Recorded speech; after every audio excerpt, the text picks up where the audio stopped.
Rich Harris, Hoops Prospects. Mark, you're shooting career low from field goal percentage, 3-point percentage.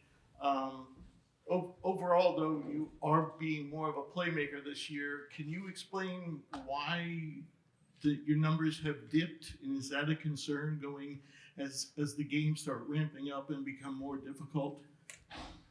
Yeah, to me, that hasn't been a concern. I'm gonna just keep being me. I put in the work, and I'm gonna keep shooting, and my teammates gonna do a great job of finding me when I'm open. But nah, no concern here.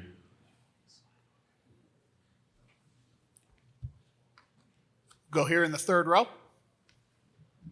Hi, Vincent Picone from Montclair State. How have you guys been preparing for this big Sweet 16 game? And is there anything specific that you guys are trying to attack in BYU's game? We'll start with Mouhamed, and then we'll work our way down the row.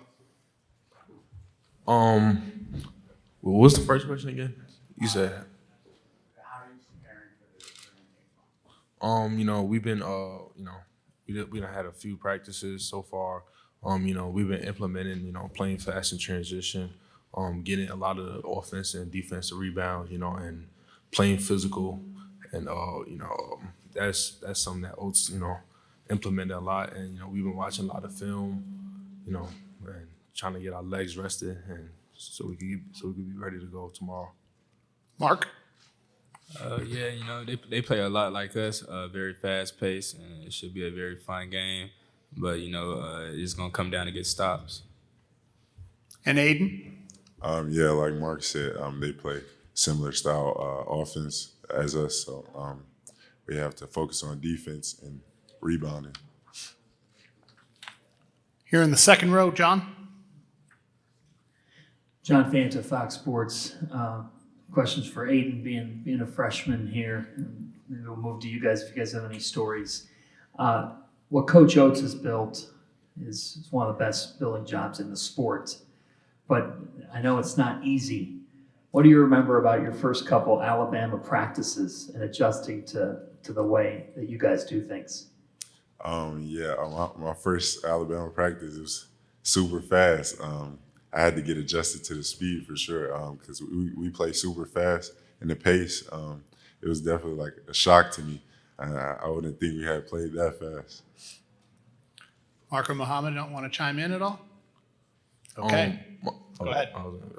My first few practices here, it was like a shocker to me because, in high school, I come from a team that played very fast. I thought we was playing fast, but, it was nothing like when I first got here, you know what I'm saying? And, we played, very hard, it was very physical.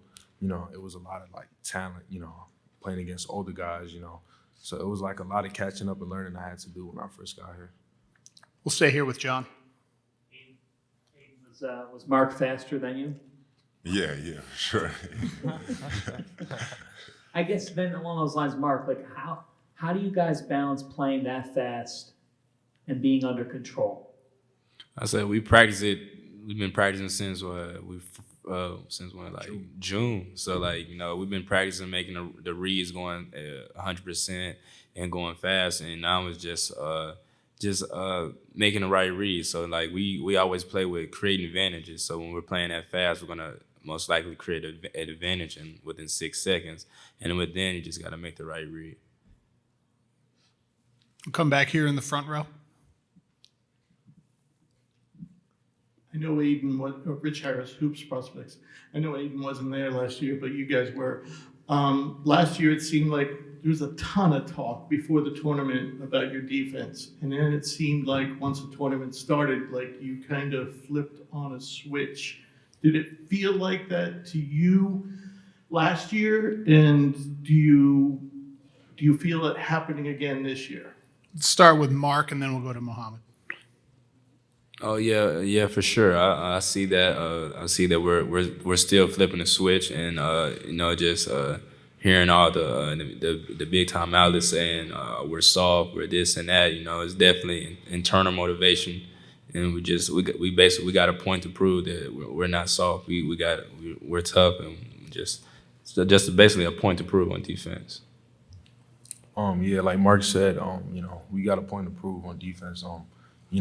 Being called soft, that's something that you don't want towards your team or your name. So, you know, and like last year, like, you know, we realized like we can't lose. Like, you know, if we lose, we go home. And, you know, we had, we said we are going to play for Estrada because it was his last season playing college basketball. And, you know, this year we got a lot of fifth-year guys that's not going to be here. And we all realized, like, you know, it's either win or go home. So, you know, and we want to win. So that's kind of the motto. We're going to stay on this side in the front row, and then we'll come across. Guys, Adam Zagoria from NJ.com. Good to see you. I think there's 7 SEC teams in the Sweet 16. How did the SEC schedule, you know, how it's so tough night in and night out, prepare you guys for the tournament? And do you think it'll be a failure if someone from the league or you guys don't win the whole thing if a non-SEC team wins? We'll start with Mouhamed, and then we'll go to Mark, and then Aiden. I think it prepared us very well. You know, we've been playing against the best teams all season long, you know, from January on. And, you know, I think it kind of gave us an edge a little bit, you know, because we know what it feels like to play against those kind of teams. And no, I don't think it's a failure because, you know, the league made history itself. So you can't look at it as a failure, you know. Mark? Yeah, to go with Mo said, our last 7 games we've been playing the best teams night in and night out, and I say that definitely has helped us be battle tested. So like, and when especially like when adversity hit, we haven't seen it before, and we're going to be ready for it, and we're going to attack it with a positive mindset. And to go along with the other question, yeah, I wouldn't be surprised if a team from the SEC had won it. So that's how great the league was this year. And Aiden? Yeah, like they both said, like throughout this league, we've been playing the best of the best. So it helps prepare us for this tournament and everything. And yeah, I wouldn't be surprised if someone from our conference wins for sure, because we've been showing that we're the best conference. All right, we're going to go on the other side in the front row. Go ahead. Jackson Shanks, Seton Hall Center for Sport Media. Mark, you mentioned how important getting stops is, and that's going to be how this game is decided. How do you stop a team that's coming off a performance shooting-wise like BYU has, shooting 49% from the floor, 46% from 3, and you can't foul them because they shot 93% from the charity stripe? Right. You know, we gotta limit their threes as much as possible. We can't give them simple threes. Simple threes is they just shoot a 3, rock you to sleep right in your face. And we got to do a great job of that. And we got to try to limit rotations as much as possible, because when they're breaking down the defense, that's giving easy threes to their shooters. And we just got to do a great job of that. And we got to do a great job of transition defense, because I've seen the very, very elite in transition. And we just got to do a great job of slowing that down. All right, we're going to come back on this side in front of me in the second row. This is Sam Foster from the Daily Universe. This is for any 3 of you, but who's been tasked with guarding Richie Saunders, and what have you seen from tape on him? Do you know? Mark, you want to speak? I'll start. Go ahead. Go ahead, yeah. Mouhamed. You go. We'll start with Mouhamed and then go to Mark. Who started on him? Ben. Yeah, I think LeBaron started on Richie. Yeah. Okay, any other questions? All right, if no more questions, we will dismiss the student athletes. We appreciate you guys taking the time.